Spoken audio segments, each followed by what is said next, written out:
అకాల మరణం పొందిన చిరకాల స్నేహితుని కుటుంబానికి అండగా మేమున్నామంటూ ముందుకు వచ్చారు విద్యార్థి మిత్రులు. నిజామాబాద్ జిల్లా ఎడపల్లి మండలంలోని జాన్కంపేట్ గ్రామానికి చెందిన గద్ద సంజీవ్ ఇటీవల అకాల మరణం చెందారు. విషయం తెలుసుకున్న 1998-99 10వ తరగతి బ్యాచ్ మిత్రులు తమ వంతుగా మిత్రుని కుటుంబానికి అండగా నిలవాలని సంకల్పించి 20,500 రూపాయల నగదును మరియు నిత్యావసర వస్తువులను శనివారం రోజు కుటుంబ సభ్యులకు అందజేశారు.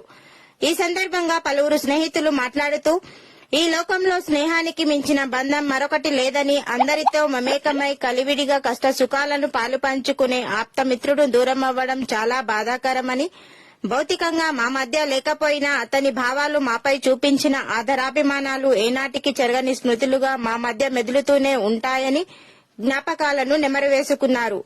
తన కుటుంబానికి ఎల్లవేళలా అండగా ఉంటామని ఈ సందర్భంగా వారు తెలియజేశారు. ఈ కార్యక్రమంలో అస్లాం ఖాన్, శ్రావణ్ కుమార్, జక్కం రాజ్ కుమార్, పుప్పాల శ్రీనివాస్, వెల్మల మురళి, ఒరుసు భాస్కర్, ఎం రాజు, కుల పెద్దలు ఎంబ లక్ష్మణ్, గద్ద సాయిలు, ఎంబ రాజేశ్వర్, ఎంబ గంగాధర్, సాదా సంజీవ్, గడ్డ పెంటయ్య తదితరులు ఉన్నారు. ఆర్థిక సహాయం అందజేసిన మిత్రులు ఆరోల గంగాధర్, లలిత, అమీర్, టి రాజు, నాగలక్ష్మి, మిద్దె సతీష్, పంచశీల, అల్తాఫ్, సాయి కుమార్, పి శ్రీనివాస్, భోజయ్య, కె రవి, ఉదయిని, మీనా, అస్లాం ఖాన్, బాబురావు, ఎం రాజు, తురబ్ ఖాన్, బి సంజీవ్, రాజేష్ గౌడ్, వెల్మల మురళి, షేక్ హైమద్, అజయ్ గౌడ్, శ్రవణ్ కుమార్, స్వప్న, భాస్కర్, జక్కం రాజ్ కుమార్ తదితరులు ఉన్నారు.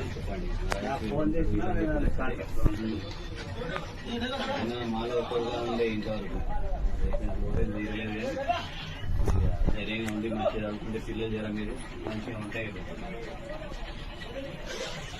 కష్టపడి కొద్దిగా పిల్లలు కూడా మంచిగా చదువుతారు. మీరు జర ఎట్లా ఉన్నా కానీ నాన్నని 20,500 జమైంది. సబ్సిడీ కాకుండా ఒక 20,500 పిల్లలు అవసరానికి మా వంతుగా కొద్దిగా ఎప్పుడేం అవసరం ఉన్నా కానీ మా నంబర్ మన